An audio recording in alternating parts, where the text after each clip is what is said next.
Hello students, आज हम discuss करेंगे एलडीसी पेपर 1 मैथमेटिक्स का एनालिसिस।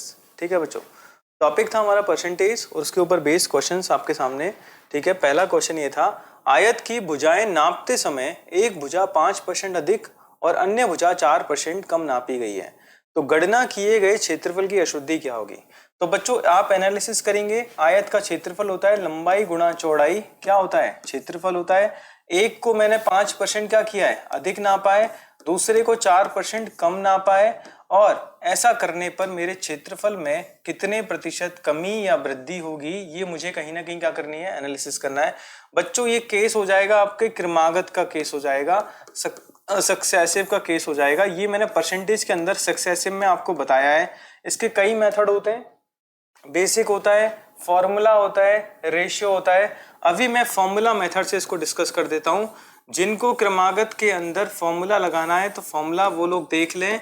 वैसे मैंने परसेंटेज के जितने भी वीडियोस आपको करे हैं उनके अंदर सक्सेसिव जब भी बताया होगा तो मैंने 3 मेथड बताए होंगे। अभी मैं एक ही मेथड से सॉल्व कर देता हूँ, +5 -4। ठीक है, -4 क्यों ले रहे हैं, क्योंकि कमी की गई है। 5 का 4 से गुणा करेंगे कितना आ जाएगा हमारे पास, 20 आ जाएगा, और ये माइनस का आएगा, और बटे में क्या हो जाएगा, 100 हो जाएगा। 5 में से 4 कम करेंगे कितना आएगा, 1। यहाँ कितना आ जाएगा, 1/5।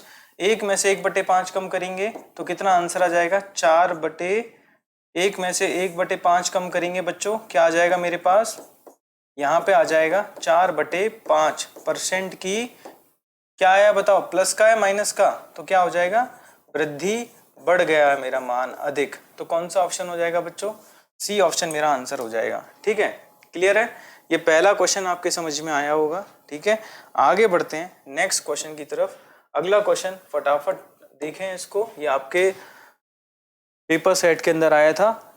ये हमारा क्वेश्चन पढ़िए, देखिए, किसी परीक्षा में 40% विद्यार्थी हिंदी में फेल हुए, 50% अंग्रेजी में फेल हुए, 13% विद्यार्थी दोनों विषयों में फेल हुए और 69 विद्यार्थी दोनों विषय में पास हुए हों, तो परीक्षा में सम्मिलित हुए विद्यार्थियों की संख्या। बच्चों सेट थ्योरी से रिलेटेड मैंने एक टाइप प्रॉपर करवाया था, इसके ऊपर बेस क्वेश्चन हमारे पेपर में आता है। अब उसमें डेटा किस तरीके से होता है उसकी तरफ चर्चा कर लेते हैं। तो यहाँ पे देखें, हिंदी की बात कर रखी है, तो ये सेक्शन मैंने हिंदी का बना लिया। ठीक है, दूसरा सेक्शन मैंने बना लिया फटाफट किसका, अंग्रेजी का, इंग्लिश का बना लिया। ठीक है, और फेल वाले कितने दे रखे हैं हिंदी के अंदर, 40%, और अंग्रेजी में फेल कितने दे रखे हैं हमारे पास, 50%, और 13% विद्यार्थी दोनों में फेल दे रखे हैं। तो ये जो फेल दे रखा है दोनों वाला, ठीक है, ये कितना है, 13%। तो आप एक काम करिए, आप ए यूनियन बी टोटल लगाइए। जब हम टोटल लगाएंगे बच्चों, तो टोटल लगाने पर यहाँ पर क्या आ जाएगा, टोटल फेल आ जाएगा। फॉर्मूला आपको पता होना चाहिए, ए यूनियन बी का फॉर्मूला क्या होता है, आप पहला सेट ए लेते हैं, दूसरा सेट बी लेते हैं, और बीच वाले इंटरसेक्शन पोर्शन को, कॉमन पोर्शन को क्या करते हैं, घटा देते हैं। तो 40% प्लस 50% माइनस कितना करेंगे इसमें से, 13%। जोड़ लीजिए फटाफट, 40 50 90, 90 में से कितना कम कर देंगे आप, 13 कम कर देंगे, तो कितना आ जाएगा, 77% विद्यार्थी क्या हुए, फेल हुए। तो मैंने पूछा पास कितने होंगे, तो आप फटाफट पास निकाल सकते हैं। 100% में से क्या करिए बच्चों, 100% में से 77 लेस कर दीजिए, कितना आ जाएगा आपके पास, 23%, जो कि किसके बराबर है, 69। मेरे क्वेश्चन के अनुसार 69 के बराबर। 1% की वैल्यू किसके बराबर है, 3। और कोई डेटा कितना होता है, 100%, तो 100% की वैल्यू किसके बराबर आ जाएगी बच्चों, 300 के बराबर आ जाएगी। तो मेरा आंसर कौन सा हो जाएगा, बी ऑप्शन। ठीक है, एक बार वापस देख लीजिए, फेल हिंदी दे रखा है, फेल इंग्लिश दे रखा है, दोनों में फेल कॉमन पोर्शन दे दिया। ए यूनियन बी लगाते हैं तो टोटल फेल आ जाएगा, टोटल फेल आया 77%। तो यहां से मैं पास निकाल सकता हूं।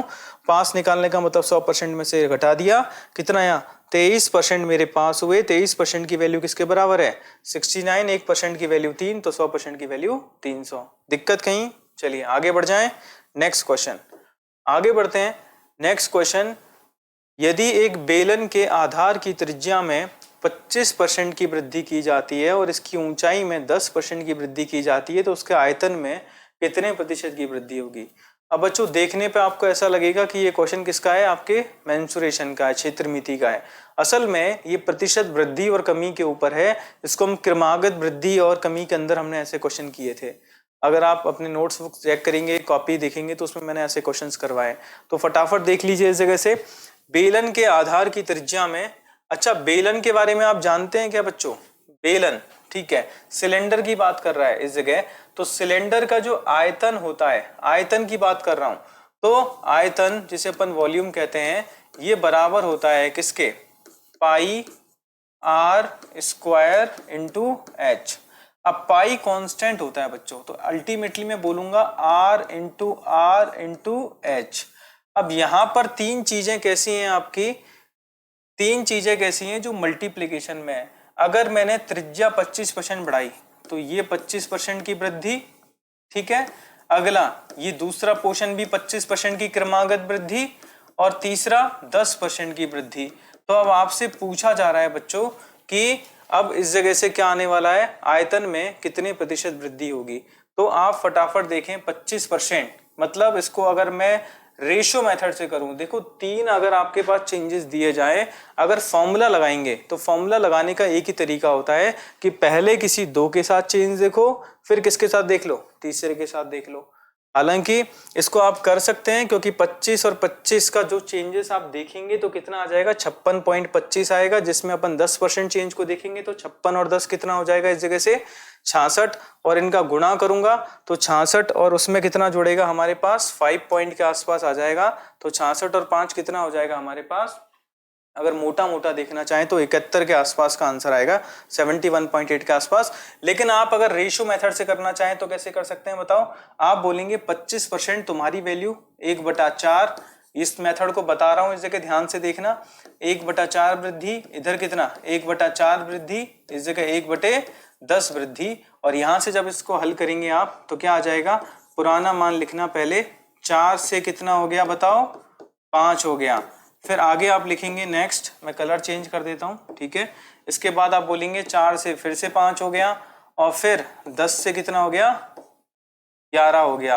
अब आगे क्या करेंगे, अगर ओल्ड और न्यू आपस में एक दूसरे वैल्यू को कट कर सकते हैं तो कट कर देना, कहीं कोई दिक्कत नहीं है इस जगह, ठीक है।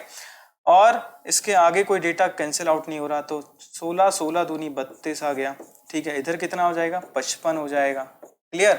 32 से कितना डेटा हो गया, 55 हो गया। तो आप बोलेंगे कितनी वृद्धि हुई है, अब फटाफट अंतर कर लो। तो 50 से अगर देखें तो 18 हो गया, 18 5 कितना हो गया, 23 हो गया।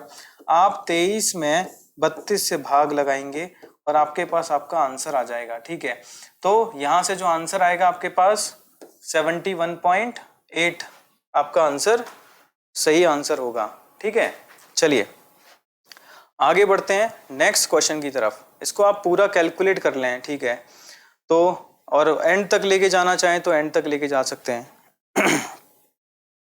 नेक्स्ट, यदि किसी बेलन की त्रिज्या एवं ऊंचाई दोनों में 20% की वृद्धि होती है तो उसके आयतन में कितने प्रतिशत की वृद्धि होगी, ठीक है बच्चों। अब यहां से सेम यही कॉन्सेप्ट क्वेश्चन है, इस जगह आयतन की बात कर लेते हैं। आयतन मैंने पहले ही बताया क्या होता है, पाई आर स्क्वायर एच होता है वॉल्यूम, पाई कांस्टेंट होता है, नियत होता है। तो यहां पर भी चेंजेस किसके अंदर दिखाई देगा, आर इंटू एच, ये सक्सेसिव का क्वेश्चन है। तो अगर मैं बोलूं 20% वृद्धि, फिर 20% वृद्धि, और फिर ऊंचाई के अंदर भी कितना 20% वृद्धि। अब तरीके आपके पास बच्चे कई सारे तरीके हैं। एक तरीका हो सकता है फॉर्मूला लगा लो भाई, 20 और 20 का सक्सेसिव निकालेंगे तो कितना आ जाएगा, 44% आ जाएगा। और फिर 44 और 20% का निकालेंगे तो 44 प्लस 20, और दोनों का आपस में गुणा कर देंगे और बटे में किससे भाग लगा देंगे, 100 से। तो 44 इंटू 2 करेंगे तो कितना आएगा, 88 880, और किससे भाग लगा दिया, 100 से। तो यहाँ पर ऐसे सॉल्व करने पर कितना आ जाएगा, 64 ये हो गया, प्लस कितना हो गया 8.8 हो गया, जोड़ दीजिए 72.8। और कौन सा ऑप्शन सही हो जाएगा आपका, सी ऑप्शन सही हो जाएगा। लेकिन कुछ लोग कह रहे हैं कि सर क्या इसको हम रेशियो मेथड से नहीं कर सकते, बिल्कुल कर सकते हैं बच्चों। जैसा पिछला क्वेश्चन मैंने सॉल्व किया, आप रेशियो से कर लो, कहीं कोई दिक्कत नहीं है। आप क्या करेंगे इस जगह 5 से 6, 5 से 6, 5 से 6 ऐसा करने पर क्या होगा बताओ, एक तरफ आ जाएगा 125, दूसरी तरफ कितना आ जाएगा 216। 125 से 216 हो गया, बड़ा कितना, और उसको आप क्या करिए परसेंटेज में क्या करिए कैलकुलेट कर लीजिए, और वो आंसर आपका क्या होगा, सही आंसर होगा। कैलकुलेशन एंड तक लेके जानी है, कहीं ऐसा नहीं है कि आप ना पहले पोर्शन आपने सही कर लिया, लास्ट में कुछ गड़बड़ी कर दी, तो नन ऑफ दीज ऑप्शन भी बैठा हुआ है, और नन ऑफ दीज बैठने पर अगर आपका कोई भी आंसर ऐसा है जो थोड़ी बहुत ऊपर नीचे हुआ, तो नन ऑफ दीज आपका क्या हो जाएगा, सही हो जाएगा। ठीक है बच्चों, आगे बढ़ते हैं नेक्स्ट क्वेश्चन की तरफ। यहाँ क्वेश्चन दे रखा है, एक विद्यार्थी को एक परीक्षा को उत्तीर्ण करने के लिए 36% अंक प्राप्त करने थे, उसने 28% प्राप्त किए और वह 6 अंकों से अनुत्तीर्ण घोषित कर दिया, तो पूर्णांक होंगे।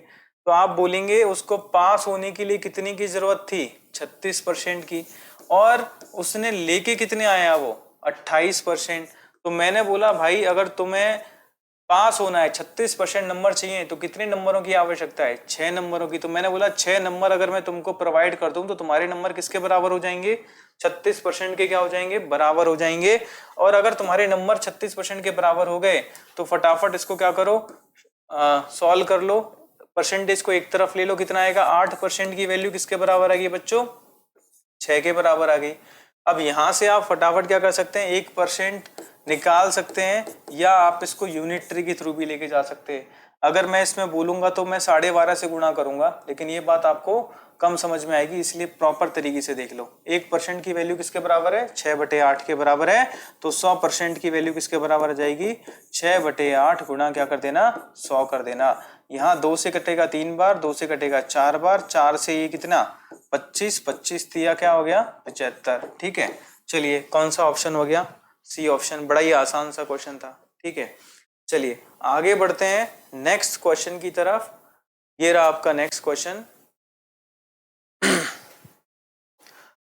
एक शहर की जनसंख्या किसी वर्ष में 2,50,000 थी, उस वर्ष मृतकों की संख्या 3,000 थी, तो शहर की अशोधित मृत्यु दर। बच्चों मैंने आपको बताया था क्रूड डेथ रेट बताया था, जो कि हमारे किसके अंदर आता है, स्टैट्स के अंदर आता है। लेकिन ये क्वेश्चन है ना, दोनों जगह अपने आप में क्या है, कंडीशन को फुलफिल करता है। अगर कोई बोलता है सर ये परसेंटेज का, तो परसेंटेज के अंदर भी बात कर सकते हैं, और अगर मैं इसको स्टैट्स के अंदर बोलूं तो भी कोई गलत नहीं है। बर्थ डेथ आपका जो स्टैट होता है जन्म मृत्यु सांख्यिकी, उसके अंदर भी मैंने कंसेप्ट बताया था, और आपके पीपीटी के अंदर जो मैंने आपको शेयर करी थी उसके अंदर भी लिखा हुआ था। तो फटाफट देख लेते हैं क्या है, शहर में मृतकों की संख्या कितनी है, इस जगह से देख के बताएं मुझे। मृतक कितने, 3,000, टोटल कितने, 2,50,000। तो 3,000 2,50,000 का कितना प्रतिशत है, अगर मैं ये चेक करता तो इंटू 100 करता। लेकिन अशोधित मृत्यु दर में, या आगे चल के मैं बात करूंगा विशिष्ट मृत्यु दर में, ये 100 पे नहीं देखा जाता, किस पे देखा जाता है, 1,000 पे, प्रति 1,000 चेक किया जाता है। तो मैं यहाँ किससे मल्टीप्लाई करूंगा बच्चों, 1,000 से। ये बात अपने दिमाग में रखना। यहाँ से 3 0 से 3 0, 1 0 से 1 0। अब आप इसको आराम से कैलकुलेट करिए और आपका जो आंसर आएगा वो आपको देखने को मिलेगा। आप 25 से डिवाइड करिए, 25 से 250 हो जाएगा, 25 दूनी 50। कौन सा ऑप्शन हो जाएगा, ए ऑप्शन 12%। ठीक है, क्लियर है। आगे बढ़ जाते हैं नेक्स्ट क्वेश्चन की तरफ। नेक्स्ट क्वेश्चन देखते हैं फटाफट। Question number 7। एक व्यक्ति अपनी आय का 80% व्यय कर देता है, तो यहां पर आपको सबसे पहले उस व्यक्ति की आय को क्या करना पड़ेगा, मानना पड़ेगा। तो मान लीजिए उस व्यक्ति की आय कितनी है 100, और खर्च कितना कर देगा बताओ, 80%। तो कितना खर्च कर दिया 80, उसकी आय। अच्छा बचत कितनी हो जाएगी, उसकी बचत हो गई इसकी कितनी 20। अब बच्चों आगे बोला है आय अगर 20% बढ़ जाए और व्यय में 10% की वृद्धि हो जाए तो बचत में कितनी वृद्धि होगी। बच्चों इस क्वेश्चन को सॉल्व करने के कई सारे तरीके हैं।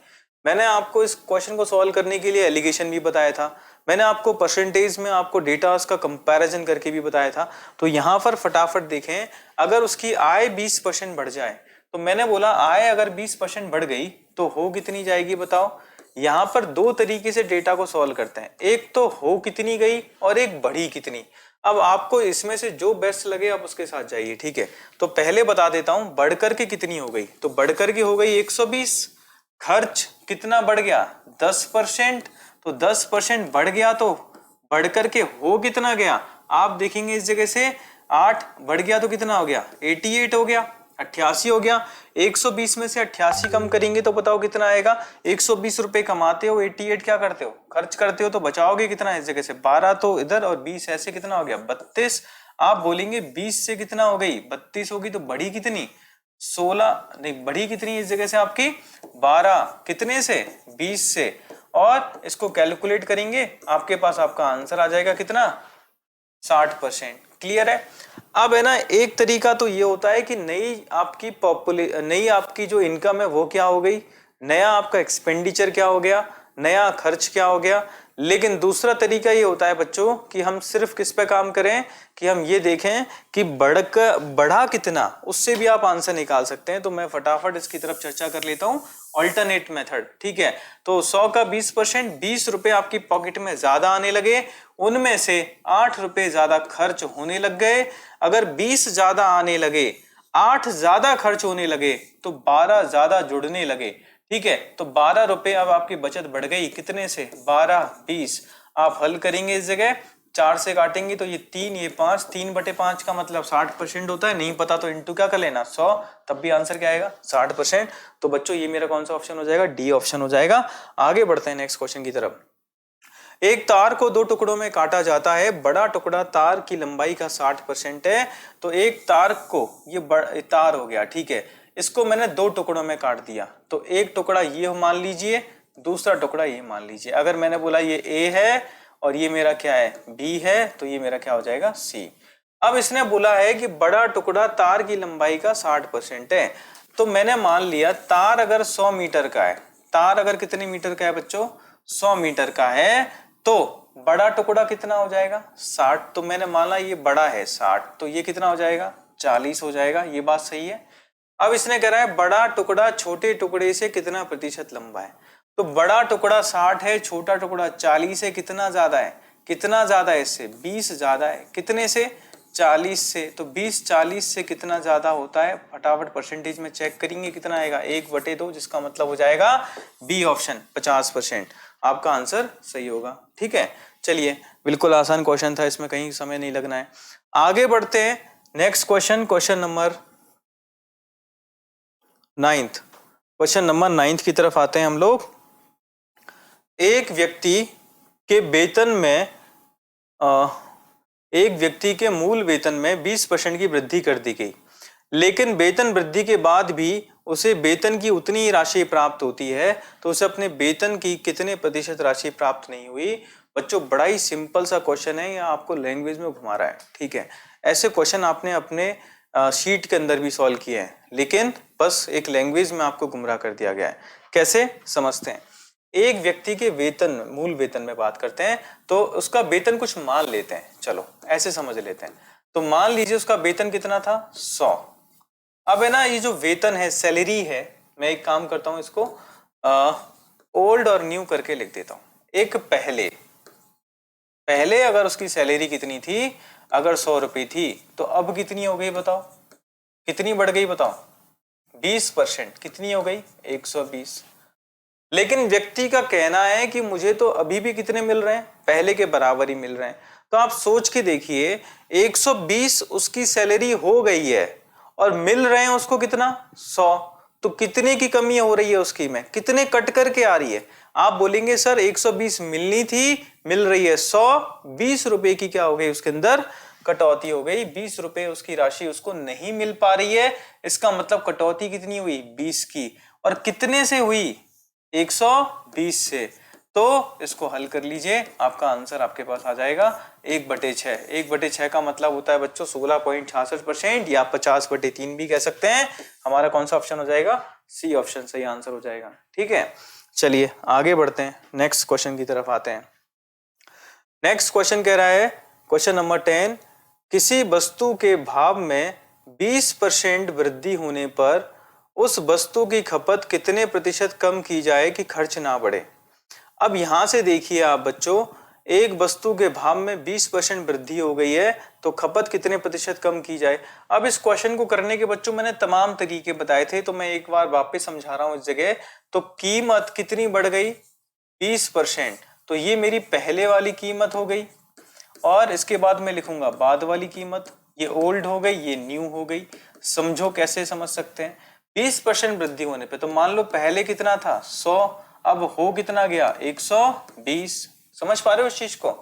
अब ये कह रहा है कि खपत में कितने प्रतिशत की, तो आपको एक बात समझ में आनी चाहिए कि देखो खर्च अगर मेरा कांस्टेंट रहेगा बच्चों, किसकी बात करूं मैं, खर्च की बात करूं, किसकी बात करूं, अगर मुझे खर्च क्या करना है, समान रखना है, तो आपको पता होना चाहिए आपका कीमत और आपका खपत एक दूसरे के क्या होता है, व्यतक्रमानुपाती होता है। तो मेरा खपत क्या हो जाएगा इस जगह, अगर एनालिसिस करूं तो भाई ये 5 से कितना हुआ 6 हुआ, तो ये क्या हो जाएगा 6 से 5 हो जाएगा। तो फटाफट बताओ कितने की कमी करनी पड़ेगी खपत में, आप बोलेंगे खपत में कितने की कमी करनी पड़ेगी इस जगह, जल्दी बोले। आप बोलेंगे कितने की कमी करनी पड़ गई बताओ, 1 की कमी करनी पड़ी, कितने से 6 से, तो कितना आ जाएगा मेरे पास आंसर 16 सही 2/3%। 16 सही 2/3। बच्चों 16 सही 1/3 आपको कंफ्यूज करने के लिए दे रखा है, ये नहीं है आंसर, ये है। ठीक है, ये मैंने एक मेथड आपको समझाया, बाकी का क्लासेस में मैंने और भी मेथड बताए, आपको शॉर्टकट बताया था भाई 20% वृद्धि हो गई। शॉर्टकट देखो, शॉर्टकट देखो फटाफट, इस तरीके से अगर आपने सॉल्व किया है तो क्वेश्चन को 10 सेकंड भी नहीं लगते। 1/5 वृद्धि, तरीका क्या बताया था, 1 की जगह 1, इसको बढ़ा दो 5 और 1 6, 1/6 का मतलब 16.66%। क्लियर है, जिसको अपन 16 सही 2/3% भी कह सकते हैं। चलिए आगे बढ़ जाएं नेक्स्ट क्वेश्चन की तरफ। चलो नेक्स्ट क्वेश्चन की तरफ बढ़ते हैं बच्चों। अगला क्वेश्चन देखें क्या कह रहा है क्वेश्चन आपसे, इसको देखें आप फटाफट।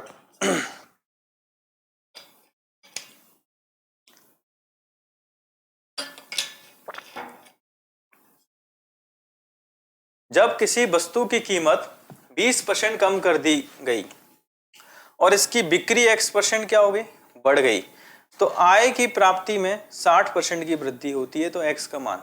बच्चों ये वापस से किसके ऊपर चला गया क्वेश्चन, सक्सेसिव।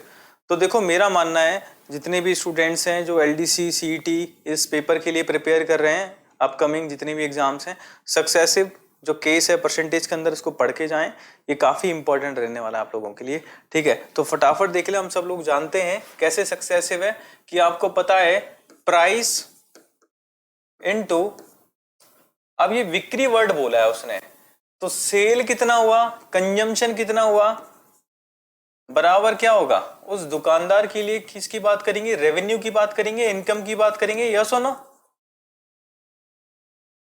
यस और नो। अब यहां से कीमत गुणा खपत, या इस जगह बात करी गई है किसकी, बिक्री वर्ड इस्तेमाल किया है, किसके बराबर है, आय। अब बताना है इस जगह से ध्यान से, कीमत कितनी बढ़ गई या घट गई, 20% कम हो गई, तो फटाफट लिखें ओल्ड और इधर लिखें क्या बच्चों, न्यू। कीमत कितनी कम हो गई है, 20% कम हो गई। एक पर्टिकुलर केस मैंने करवाया है, आपके शीट के अंदर ऐसे क्वेश्चंस हैं, 1/5 क्या हुआ है, कम हुआ है। तो बताओ, आप बोलेंगे 5 से कितना रह गया, 4 रह गया, क्या ये बात आपकी समझ में आ रही है। उसके बाद बिक्री X% क्या हो गई, बढ़ गई, तो बिक्री X% बढ़ गई, मुझे नहीं पता X% कितना है, लेकिन आय कितनी बढ़ गई मेरी 60%। अब 60% को दो तरीके से टैकल कर सकते हैं। कुछ लोग बोलेंगे सर 60% को या तो आप किससे चले जाओ, फ्रैक्शन से चले जाओ, या आप चले जाओ प्रॉपर सॉस लेकर के। तो कुछ लोग कहेंगे सर 60% का मतलब वृद्धि का मतलब ऐसा लिख सकते हैं क्या, 100 से कितना हो गया 160, ये बात भी सही है। और जो लोग इसको काट लेंगे 5 से तो भी काम चल जाएगा, या 20 से काट लो कितना हो जाएगा, ये 5 हो गया, ये कितना हो गया 8। अब बताओ ओल्ड का आपस में गुणा करने पर 5 आ रहा है, तो ये 5 है, 5 में किससे गुणा करेंगे 5 आ जाए। आप बोलेंगे 5 में किससे गुणा करना पड़ेगा बच्चों, आप बोलेंगे 1 से गुणा करना पड़ेगा जिससे 5 आ जाएगा, और 4 में किससे गुणा करेंगे कि 8 आ जाए, 2, तो आप बोलेंगे 1 से 2 हो गई क्या बिक्री, तो बढ़ी कितनी बताओ 1, कितने से 1 से, तो 1 का कितना परसेंट होता है बच्चों 100%। क्लियर है, आप चाहें तो फॉर्मूला मेथड लगा सकते हैं, आप चाहें तो बेसिक मेथड भी लगा सकते हैं बच्चों, इसमें कहीं कोई दिक्कत नहीं है। कीमत को कुछ मान लीजिए, उसके बाद आप बिक्री को या कीमत को कम कर दीजिए, फिर सेल को कितना बढ़ाना है वो तरीका भी हो सकता है। ठीक है, चलिए आगे बढ़ते हैं नेक्स्ट क्वेश्चन की तरफ। अगला क्वेश्चन क्या है, चीनी की कीमत में 20% वृद्धि हो गई, एक व्यक्ति अपने व्यय केवल 8% बढ़ाना चाहता है, तो खपत में कितने प्रतिशत की कमी करनी होगी। तो बच्चों ये भी कहीं ना कहीं सेम उसी तरीके का क्वेश्चन है, आप इसको फटाफट सॉल्व कर सकते हैं। बड़ा ही सिंपल सा, बड़ा ही आसान सा क्वेश्चन है, आप फॉर्मूले से कर दो या रेशो से कर दो। ठीक है, मैं फटाफट बता रहा हूं, 20% वृद्धि हो गई, बताओ 20% का मतलब क्या हो जाएगा, 20% का मतलब क्या हो जाएगा, 1/5। तो आप बोलेंगे कीमत के बारे में, 5 से कितनी हो गई, 6 हो गई, 5 से क्या हो गई, 6। अब बात कर रहे हैं खपत, खपत का आपको आइडिया नहीं है बिल्कुल भी, तो आपने खाली जगह छोड़ दी। ठीक है, और आपका व्यय मतलब खर्च, खर्च कितना हो गया, 8% बढ़ गया, 8% बढ़ गया, तो आप बोलेंगे 100 से कितना हो गया, 108 हो गया। और आप चाहें तो इसको क्या कर सकते हैं, काट सकते हैं। ठीक है, तो मैं सीधे सॉल्व कर देता हूं, 5 से 5 में किसका गुणा करें, 5 में किसका गुणा करें कि 100 आ जाए, आप बोलेंगे 20 से। 6 में किसका गुणा करें कि 108 आ जाए, 18 से। तो 20 से 18 होने का मतलब 2 की कमी आई, कितने से, 20 से, इंटू क्या करते हैं 100, और ऐसा करने पर आपके पास आंसर आएगा 10% क्या कमी, 10% क्या कमी। अब है ना, ये एकमात्र मेथड नहीं है बच्चों, मैंने आपको सक्सेसिव का फॉर्मूला मेथड भी बताया था, फॉर्मूले के अनुसार आप करना चाहेंगे तो कैसे करेंगे, देखो आप बोलेंगे सर 20% बढ़ गया है कीमत, तो प्लस का 20, दूसरा डेटा आपको नहीं पता है तो क्या मान लिया, बी मान लिया। लेकिन वो क्या करना चाह रहा है, कमी की बात कर रहा है, कमी की बात कर रहा है, इसका मतलब आप खुद ही क्या कर सकते हैं, माइनस का साइन लगा सकते हैं। और अगर आप प्लस का साइन छोड़ेंगे तो लास्ट में जाके क्या आएगा, उस जगह माइनस आएगा। ठीक है, तो उसमें कंफ्यूज मत होना। तो माइनस का 20b/100 हल करेंगे फटाफट, यहां से 8% प्लस का आना चाहिए। सॉल्व करें इसको फटाफट, कितना आ जाएगा, यहां से आ जाएगा 20 में से 8 कम कर दो, उसको उधर लेके आ जाओ, तो कितना आ जाएगा 12, 12 बराबर b/5, और b जुड़ेगा तो कितना आ जाएगा 6b/5 आएगा, 6 दूनी 12 और 5 दूनी 10, b बराबर कितना आ जाएगा 10। तो ये आंसर इस तरीके से भी हो सकता है। बेसिक भी लगा सकते हैं, बेसिक क्या कर सकते हैं, कीमत को 100 मान लो, ठीक है, फिर बढ़ा दो उसको, उस तरीके से भी अपन क्वेश्चन को क्या कर सकते हैं, आगे बढ़ा सकते हैं। चलिए आगे बढ़ते हैं नेक्स्ट क्वेश्चन की तरफ। यदि किसी संख्या के 85% को 75 में जोड़ा जाता है, तो संख्या का 85%, तो संख्या का 85% मैंने 85% मान लिया, क्योंकि मैंने संख्या को क्या माना है बच्चों, 100% माना है, मैंने संख्या को क्या माना है, 100% माना है। 85% में कितना जोड़ दिया, 75 जोड़ दिया, तो परिणाम स्वरूप वह संख्या प्राप्त हो गई। मतलब ये किसके बराबर हो गई, 100% के बराबर हो गई। यहां से 15% किसके बराबर आया, 75 के बराबर आया। 1% किसके बराबर आया, 5 के बराबर। तो वह संख्या 100% किसके बराबर आ जाएगी, 5 गुणा 100। ऐसा करने पर कितना आ गया, 500। तो मेरा आंसर क्या हो गया, ए ऑप्शन। मेरा आंसर क्या हो गया, ए ऑप्शन। क्लियर है, आगे बढ़ते हैं नेक्स्ट क्वेश्चन की तरफ। क्वेश्चन नंबर 14 क्या बोल रहा है क्वेश्चन, ये अच्छा क्वेश्चन है बच्चों, इसने आपको कहीं ना कहीं थोड़ा सा टाइम लिया होगा, पढ़िए आराम से, मुश्किल नहीं है, बस थोड़ा सा दिमाग लगाना है आपको। पढ़ें क्वेश्चन को क्या कर रहा है, ठीक है।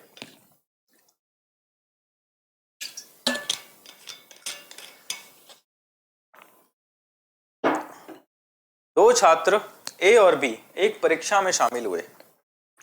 ए को बी से 8 अंक अधिक मिले और ए को मिले अंक उन दोनों के अंकों के जोड़ का 55% थे। अब बच्चों इस क्वेश्चन को करने के बेसिक मेथड से जाते हैं फटाफट। ये ए मान लिया, ये बी मान लिया, ठीक है। अगर ए को बी से 8 अंक अधिक मिले, तो भाई अगर तुमको एक्स मिला तो तुमको कितना मिल जाएगा, x + 8 मिल जाएगा, सही है। ए को मिले अंक उन दोनों के अंकों के जोड़ का कितना था, 55%। तो मैं बोलूंगा भाई x +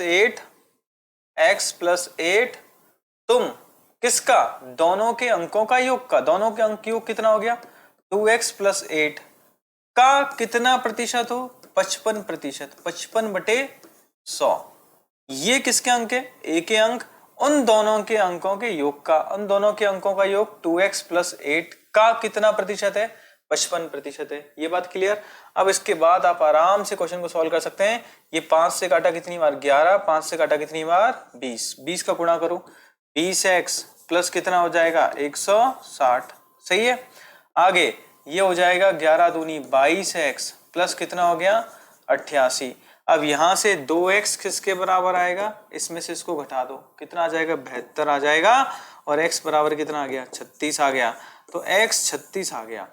x मतलब अगर मैं b के अंक अगर 36 मानता हूं तो a के अंक कितने हो जाएंगे 36 प्लस 8 जोड़ देंगे तो कितना आ जाएगा 44, और दूसरे वाले के 36, तो 44 और 36 कौन सा ऑप्शन हो गया, ए ऑप्शन मेरा आंसर हो गया।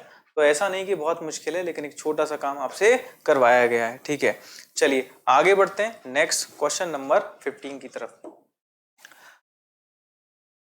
एक व्यक्ति अपने वेतन का 10% भोजन पर खर्च करता है, शेष भाग का 20% ईंधन पे खर्च करता है। यदि उसके पास 4,680 रुपए शेष है तो उसका वेतन कितना होगा। तो बच्चों सबसे पहला काम, व्यक्ति का वेतन कुछ अज्यूम कर लें, वेतन को कुछ मान लें। तो मान लिया वेतन कितना है x। अब ध्यान से देखना, उस व्यक्ति ने 10% भोजन पर खर्च कर दिया है तो बचाया कितना है। आप बोलेंगे बचाया कितना है 90% बचाया है, और शेष भाग का 20% ईंधन पे खर्च कर दिया। इस 90 ये जो भाग है इस भाग का 20% किस पे खर्च कर दिया ईंधन पे। तो मैंने बोला बचाया कितना है 80% बचाया है, और वो बचाया कितना है 4,680 रुपए के बराबर।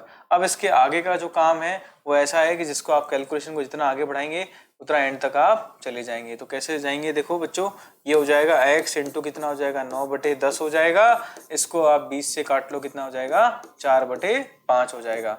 यहाँ पे आएगा 4680, और x बराबर इस जगह से देखो पहले 9 से काट लो या 4 से काट लो, जिससे काटना आपको उचित लगे वैसे कट कर लो, कहीं कोई दिक्कत नहीं है। अगर मैं 9 से कट करूंगा तो 9 पंजे 45, बच कितना गया 1, 9 दूनी 18, कितना आ गया 520। अब 4 से काटेंगे तो 13 चौके 52 होता है, तो आप बोलेंगे 130, 13 पंजे 65 इंटू 10 करने पर कितना आ जाएगा 6500 मेरा आंसर आ जाएगा। ये एक मेथड मैंने बताया है आपको, जिसमें हम लोग क्या करते हैं, जो हो चुका है, जो खर्च कर दिया है या जहां मैंने इन्वेस्ट कर दिया उसके बाद शेष बचा क्या, इक्वेशन मेथड। आप ट्री मेथड बना करके भी सॉल्व कर सकते हैं। तो इसका आंसर क्या आ जाएगा बच्चों, सी ऑप्शन आ जाएगा। आगे बढ़ते हैं नेक्स्ट क्वेश्चन की तरफ। राहुल का वेतन राकेश के वेतन से कितना कम है 40%। तो यहाँ पे मैंने लिखा है राहुल व्यक्ति, ठीक है, आगे लिखा है मैंने किसके बारे में, राकेश के बारे में। अब ध्यान से देखना, राहुल किस पर निर्भर कर रहा है, राकेश पर निर्भर कर रहा है। और दीपक का वेतन, दीपक एक व्यक्ति और आ गया है जिसका वेतन, दीपक एक व्यक्ति आ गया है जिसका वेतन किससे अधिक है, राहुल के वेतन से 20% अधिक है। ध्यान से देखना, तो राहुल का वेतन राकेश के वेतन से कितना ज्यादा है। तो फटाफट बताओ राहुल का वेतन राकेश से कितना ज्यादा है। आप बोलेंगे 40%। अच्छा ज्यादा नहीं है बच्चों, कम है। कितना कम है 40% क्या है, कम है। ये बात समझ में आ रही है।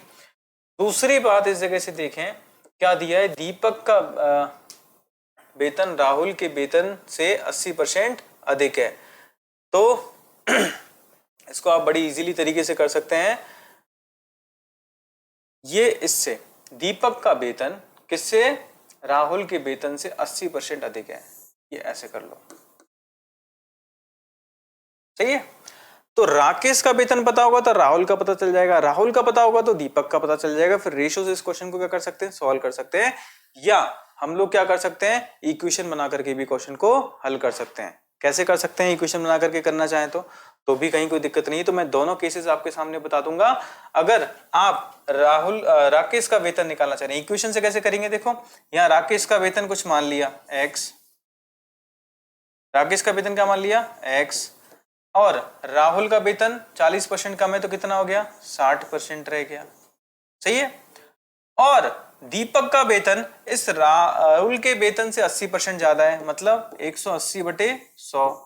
और करने के बाद मेरे पास जो वेतन आया है, जो दीपक का वेतन आया है वो कितना आया है 34,560 आया है। कितना आया है 34,560 आया है। अब इस जगह से अगर इसको टैकल करेंगे तो इसको क्या मान लो भैया 100 मान लो। ये कितना हो जाएगा 60 हो जाएगा। 60 से 80% ज्यादा, 60 का 80% कितना होता है 48 होता है, ज्यादा हो गया 108 हो गया। क्लियर है।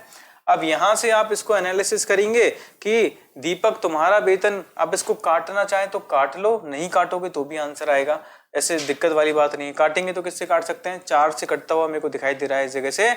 और अगर आप इसको नॉर्मल तरीके से करना चाहें तो आप बोलेंगे 108 तुम किसके बराबर हो, 34,560 के बराबर हो। तो एक तुम किसके बराबर हो, तो देखो 3 बार तो जाएगा ही जाएगा, 3 बार चला गया तो क्या आ जाएगा बताओ, यहां से आएगा 324, 45 में से अगर मैं 24 कम कर दूंगा तो मेरे को दिखाई दे रहा है इस जगह से 45 में से 24 तो 21 और ये 2 आ जाएगा 320। और इसके आगे मुझे अगर किसकी वैल्यू चाहिए, राकेश की चाहिए, तो क्या आ जाएगा 32,000। और यहाँ से हल करने पर भी क्या आएगा 32,000 ही आएगा। क्वेश्चन मुश्किल नहीं है, इसके तरीके मैंने आपको बता दिए। आप इक्वेशन से करेंगे सॉल्व, ये कितना आएगा 3, ये कितना आ जाएगा 5, ये कितना आ जाएगा 9, ये कितना आ जाएगा 5। अब यहाँ से कट कर लीजिए, 9 से या 27 से कट करो आराम से, कहीं कोई दिक्कत नहीं है, आंसर आ जाएगा आपके पास कितना 32,000। क्वेश्चन नंबर 16 का आंसर है। ठीक है, आगे बढ़ जाते हैं। नेक्स्ट क्वेश्चन नंबर 17 क्या कह रहा है, एक चुनाव में उम्मीदवार एक्स को, ये एक्स की बात कर रहा है, एक उम्मीदवार एक्स है को कुल वैध मतों का 70% मत मिला, यदि कुल मतों में से 20% को अवैध घोषित कर दिया और कुल मतों की संख्या इतनी। अच्छा, इस बार कुल मतों की संख्या दे ही रखी है तो अपने को दिक्कत करने की आवश्यकता है ही नहीं, तो बड़े आसान तरीके से सॉल्व कर लेते हैं। क्या करना है, कुल मत कितने दे दिए 6,40,000। अब इसमें से कितने मतों को अवैध घोषित कर दिया है, तो 20% अवैध है, तो वैध कितने हो जाएंगे 80%। ये कौन से वोट आए बच्चों, वैध आए, मान्य मत आए। कौन से मत आए बच्चों, मान्य मत आए। और मान्य बोल लो, वैध बोल लो, सही है। अब एक उम्मीदवार को वैध मतों का कितना मिला है 70% मिला है, और उसी के मतों के बारे में क्या किया है, चर्चा की गई है। तो इसका 70% कितना होगा, फटाफट क्या करेंगे, कैलकुलेट कर लेंगे। फटाफट क्या करेंगे, कैलकुलेट कर लेंगे। ऐसा नहीं है कि बहुत मुश्किल है, 2 0 से 2 0 गया, फिर 2 0 से ये 2 0 गया। ठीक है, अब करने का तरीका क्या होगा, मल्टीप्लाई करना है आपको। अच्छा, आप चाहें तो इसको छोटा करके भी, कैंसिल आउट करके भी आगे काम चला सकते हैं, लेकिन उसमें कोई परेशान होने वाली बात नहीं है। क्या हो जाएगा देखो, यहाँ पे आएगा 64 और ये 8 7 कितना हो जाएगा 56 हो जाएगा, और आगे कितना 0 आ जाएगा 2 0। अब यहाँ से अंदाज लगा सकते हैं 6 चौके 24, लास्ट में क्या आएगा 4 आएगा, और 2 0 से पहले 4 आएगा, तो कौन सा ऑप्शन हो जाएगा, ए ऑप्शन हो जाएगा। ठीक है, क्लियर है। और किसी के अंदर 6 चौक 24 4 नहीं आ रहा है, तो ये ऑप्शन मेरा क्या हो जाएगा, सही हो जाएगा 358400। सही है, आगे बढ़ जाएं। नेक्स्ट क्वेश्चन, आगे क्वेश्चन नंबर 18 क्या कह रहा है, ताजे फल में 68% पानी है और सूखे फल में 20% पानी है, तो 100 किलोग्राम ताजे फल में कितने किलोग्राम सूखे फल निकाले जा सकते हैं बच्चों। तो मेरा क्वेश्चन ये है कि ये जो पर्टिकुलर टाइप ऑफ क्वेश्चन होता है बहुत इंपॉर्टेंट होता है बच्चों, इसको दिमाग में रखना। ये मिक्सचर का है, इसको आप मिक्सचर के अंदर भी कर सकते हैं, परसेंटेज के अंदर भी कर सकते हैं, और ये क्वेश्चन बड़ा प्यारा क्वेश्चन है, कई एग्जाम्स के अंदर आया है, और आपके क्वेश्चन ये क्वेश्चन इस तरीके के क्वेश्चन पेपर में आने के चांसेस भी ज्यादा होते हैं। तो ताजे फल में और सूखे फल में सिमिलरिटी क्या होती है, देखो ताजा फल लीजिए, सूखा फल लीजिए, सिमिलरिटी दिखाई देती है इसमें पल्प। क्या दिखाई देता है, पल्प। पल्प का मतलब क्या हो गया, वो भाग जो पानी को छोड़ करके किसी फल के अंदर होता है। अगर आप अंगूर खाते हैं तो अंगूर में जूस होता है, जूस को अपन पानी बोल सकते हैं इसमें, लेकिन इसके अलावा जो पोर्शन है, चाहे वो छिलका है, गुद्दा है, उसके अलावा जो भी उसमें है, ठीक है, वो सब चीजें क्या कहलाती हैं, पल्प कहलाती हैं। लेकिन अगर मैं बात करूं किसके लिए, सेम कंडीशन में किशमिश रेजिन्स की बात करूं, किशमिश खाई होगी आप लोगों ने, तो उसमें पानी कम हो जाता है, और कंपैरेटिवली बहुत कम होता है, जिसको अपन इस तरीके से नहीं, जिस तरीके से अंगूर में फील करते हैं। लेकिन दोनों चीजें एक बात करें तो अंगूर को ही सुखाने पर क्या बनता है, किशमिश बनता है। तो सोचने वाली बात यह है कि दोनों में क्या चीज कॉमन रहेगी, छिलका गुद्दा वाला पोर्शन सेम रहेगा, इसे अपन पल्प कहते हैं, पल्प समान रहेगा। तो किस किस में, जितना ताजे फल में पल्प है, मतलब ताजे के अंदर, फ्रेश के अंदर जितना पल्प है उतना ही ड्राई के अंदर होगा बच्चों। तो यहाँ ध्यान से देखिए, कितना ताजा फल लिया है बताओ, 100 किलोग्राम ताजा फल लिया, तो मैंने यहाँ 100 किलोग्राम लिख लिया। ठीक है, और ताजे फल में पानी कितना है 68%। अगर पानी 68% है, सोचने वाली बात, अगर पानी 68% है तो पल्प गुद्दा वाला पोर्शन कितना हो गया, 32% हो गया। पल्प गुद्दा वाला पोर्शन कितना हो गया, 32% हो गया। अब बात करते हैं सूखे फल में पानी कितना है, तो आप बोलेंगे सूखा फल है कितना x, और उसमें पानी कितना है 20%, तो पल्प गुद्दा कितना हो गया 80%। दोनों को क्या कर दिया बराबर कर दिया। अब इसको कैलकुलेट कर लो, कहीं कोई दिक्कत नहीं है। ये कैंसिल आउट, एक जीरो से एक जीरो कैंसिल आउट, 8 चौके 32, तो x बराबर कितना आ जाएगा 40 किलोग्राम, और मेरा आंसर कितना आ जाएगा इस जगह से बी ऑप्शन मेरा आंसर हो जाएगा। क्लियर है? तो आगे बढ़ते हैं नेक्स्ट क्वेश्चन नंबर 19 की तरफ। क्वेश्चन नंबर 19 की तरफ जाते हैं। देखें क्वेश्चन नंबर 19 क्या कह रहा है, चीनी की कीमत में 20% की कमी हो जाती है तो एक व्यक्ति अब 36 रुपए में 500 ग्राम चीनी अधिक खरीद सकता है, तो प्रति किलोग्राम चीनी की आरंभिक कीमत क्या है। अब ध्यान से देखना, चीनी की कीमत में 20% की क्या हो गई है कमी हो गई है। सोचने वाली बात यहाँ पर होता क्या है, इस तरीके का क्वेश्चन मैंने आपकी शीट में भी सॉल्व करवाया है, आपके बुक के अंदर कॉपी के अंदर मैंने इस टाइप को नोट किया बच्चों। ये क्वेश्चन बड़ा अच्छा प्यारा क्वेश्चन है, ठीक है। इसको ध्यान से देखें क्या कह रहा है कि देखो चीनी की कीमत 20% क्या हो गई कम हो गई, तो एक व्यक्ति 36 रुपए में 500 ग्राम चीनी अधिक खरीद सकता है। बिल्कुल सही बात है।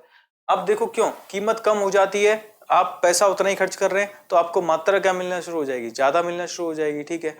अब यहाँ पर आप 20% कीमत को थोड़ा समझते हैं किस तरीके से। पहले कीमत क्या थी मान लीजिए, मान क्या लीजिए दे ही रखा है इस जगह 36 रुपए कीमत थी, तो 20% कमी, तो 20% निकालो, 36 का 20% कितना होता है बच्चों भाई 10%, 3.6 हो गया, तो 20% कितना हो गया 7.2।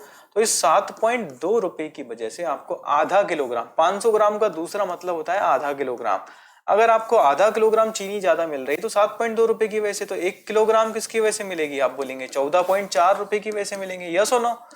तो बात आती है इस जगह कि बताइए प्रति किलोग्राम चीनी की आरंभिक कीमत क्या थी। तो 1 किलोग्राम जो कीमत आई है वो कौन सी कीमत आई है, ये आज वाली कीमत है, ये नई कीमत है। कौन सी कीमत है, नई कीमत। अच्छा नई कीमत का मतलब क्या हो गया, नई कीमत का मतलब ये मेरी वो कीमत है जो अब मिल रही है 20% कम हो जाने के बाद। तो इसने पूछा क्या है, आरंभिक पूछा है बच्चों, आरंभिक पूछा है। इसका मतलब आप क्या बोलेंगे, ये जो 20% कम होके आई है, तो मान लीजिए पहले कितनी थी x, 20% कम होके आई मतलब 80, इसका वैल्यू 80% का वैल्यू किसके बराबर है 14.4। एक जीरो से एक जीरो, 8 से भाग लगाइए 14.4, 1.8 आएगा क्योंकि 18 के टेबल में आता है 144, और x बराबर कितना आ जाएगा आपके पास 18 रुपए प्रति किलोग्राम। तो पहले 1 किलोग्राम चीनी कितने रुपए की मिला करती होगी 18 रुपए प्रति किलोग्राम की, जो कि आज कितने की मिल रही है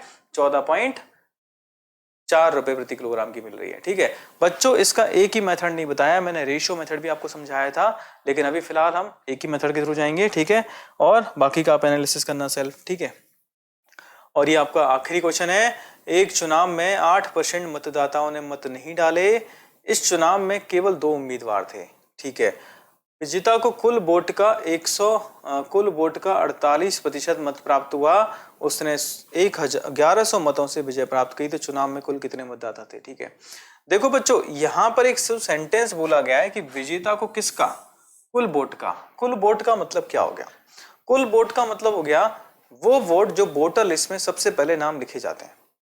अब चाहे वो डालने जाएं चाहे ना डालने जाएं, होता क्या है बच्चों, वोटर लिस्ट जो बनती है हमारी किसी भी वार्ड की, किसी भी कह सकते हैं कि ना जिले की या किसी भी गांव की, तो उसमें है ना वो सभी व्यक्तियों के नाम आते हैं जो वोट डालने के इस क्षेत्र में रहते हैं, या उनका डोमिसाइल, इनका कहीं ना कहीं बात करें तो हम लोग जन्म इस क्षेत्र के अंदर हुआ है, और वो सभी लोगों का वोटर लिस्ट में नाम आता है।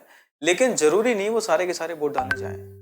अगर सारे के सारे वोट डालने नहीं जाएंगे या गए हैं, उस कंडीशन में ध्यान से देखना, कुल वोट का मतलब तो कुल वोटर्स का मतलब हो जाएगा जो वोटर लिस्ट में नाम लिखा हुआ है, ठीक है। और डाले गए वोट, डाले गए वोट का मतलब ये मैंने कुल वोट जो डाले हैं, समझ पा रहे हो। तो यहां पर ध्यान से देखिए, तो सबसे पहले वोटर लिस्ट में, मान लीजिए वोटर लिस्ट में कितने लोगों का नाम लिखा हुआ है, ठीक है। वोटर लिस्ट में कितने लोगों का नाम लिखा हुआ है, आप बोलेंगे वोटर लिस्ट में नाम लिखा हुआ है कितने लोगों का, 100 लोगों का। तो कितने लोग मत डालने नहीं गए, आप बोलेंगे सर 8% लोग तो ऐसे थे जो वोट डालने गए नहीं। तो मैंने बोला जो लोग वोट डालने नहीं गए हैं, जिन्होंने वोट नहीं डाला है, वो हैं 8%। तो 100 का 8% कितना होता है, 8 होता है। तो जो लोग वोट डालने गए हैं, पहुंचे हैं, वो कितने हो जाएंगे? 92 हो जाएंगे, 92 हो जाएंगे। अब बारी आती है कि विजेता को किसका मिलता है, डाले गए वोट का या कुल वोट का? तो विजेता को जो मिलता है वो कुल वोट का मिलता है। अब कुल वोट का मिलता है तो ये मैंने विजेता, विनर, विनर, तो विनर को किसका? कुल वोट का। भाई कुल कितने? 100, 100 का कितना मिला है? 100 का कितना मिला है? 48%। तो 100 का 48% कितना है? 48। तो बताओ लूजर को कितना मिलेगा, जल्दी बोलो। हारने वाले को। ये हारने वाला व्यक्ति हो गया। अब जब मैंने बोला कि उस जगह डाले कितने वोट, पड़े कितने? 92। इसमें से 48 किसके हैं? जीतने वाले के। तो हारने वाले के 92 में से 48 घटा दो, कितना आ जाएगा? 44 वोट किसको मिले हैं? हारने वाले को। ये किसको मिले हैं? जीतने वाले को, विजेता को, जीतने वाले को। अब मेरा क्वेश्चन है इस जगह कि देखो कितने मतों से वो जीता है, विजय प्राप्त करिए। 1100 मतों से जीता है। तो यहाँ पे देखो 48 44 से कितना ज्यादा है? 4। 4 की वैल्यू किसके बराबर है बच्चों? 1100 के बराबर है। और आपसे पूछा गया है कुल मतदाता। बच्चों एक तरीका तो क्या कहता है, 1 का मान निकाल लो और फिर 100 का मान निकाल लो। मैं सीधे 25 से गुणा कर देता हूं, जिससे मेरे पास क्या आ जाएगा? 100 आ जाएगा। तो 25 गुणा 11 करने पर आता है मेरे पास 27500। अगर ये बात आपको समझ में आई है तो आगे बढ़ेंगे। और फिर भी अगर आपको ये बात समझ में नहीं आई तो एक की वैल्यू निकाल लेना, फिर 100 की वैल्यू निकाल लेना, ठीक है। तो बच्चों इस तरीके से आपका पहला पेपर LDC CET जो अपना पेपर चल रहा था उसके अंदर मैंने उसका एनालिसिस किया है मैथमेटिक्स का। अगला पेपर आपका नेक्स्ट, उसके लिए आप प्रिपेयर करिए, ठीक है। और अपने बेसिक्स का जरूर ध्यान रखिए और कोशिश ये करिए कि आपके अगर बेसिक्स अच्छे होंगे तो आप क्वेश्चन अगर कैसे भी घुमाया जाए, चाहे वो लैंग्वेज में घुमाया जाए, ठीक है, या उसको आंकड़ों के रूप में घुमा दिया जाए, तो आपको उतनी दिक्कत नहीं आएगी। हाँ हो सकता है थोड़ा समय ज़्यादा या कम लगे, ठीक है। इसलिए आज का सेशन यही ओवर करते हैं, बाकी का मिलते हैं नेक्स्ट पेपर के एनालिसिस में। चलिए आज के लिए इतना ही। Goodbye, all the very best for next exam.